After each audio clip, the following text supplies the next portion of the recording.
దేవుని శక్తి ఎంతో గొప్పది. చూడండి, సృష్టికి అతీతమైన కార్యాలు జరగాలి అంటే అది మనుషుల వల్ల లేదా సైంటిస్టుల వల్ల లేదా వివిధ రకములైన జ్ఞానముతో అది సాధ్యపడదు. కానీ దేవుడు మాత్రమే సృష్టికి అతీతమైన కార్యాలను చేయగలడు. ఒక సముద్రము పాయలుగా అవ్వడము సాధ్యమా?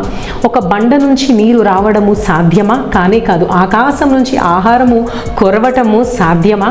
చనిపోయిన వారు లేవడము సాధ్యమా? ఇలా చెప్పుకుంటూ పోతే సృష్టికి అతీతమైన కార్యాలు ఎన్నో మన దేవుడు సాధ్యము చేశాడు, నిజము చేశాడు. ఇది ఎలా సాధ్యం అంటే దేవుని బాహువు బలమైనది గనక. సహోదరుడా, సహోదరి, ఈరోజు దేవుని యొక్క బాహువును నువ్వు జ్ఞాపకం చేసుకో. నిజంగా నీ జీవితంలో కూడా ఆయన బాహువు చేత ఎన్ని కార్యాలు చేశాడో కదా.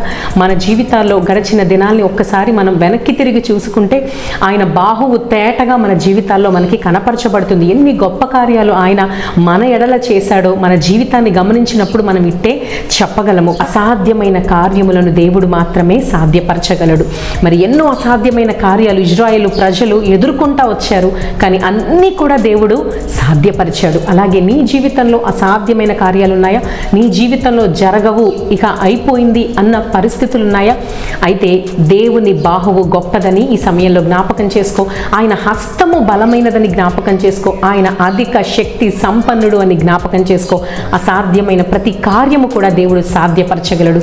కనుక భయపడక, జడియక ఇప్పుడే దేవుని వైపు చూడు. ఆయన హస్తాన్ని నమ్ముకో, ఆయన బాహువును నమ్ముకో, ఆయన శక్తిని నమ్ముకో. గొప్ప కార్యాలు పొందుకో. మన దేవుని బాహువు బలమైనది.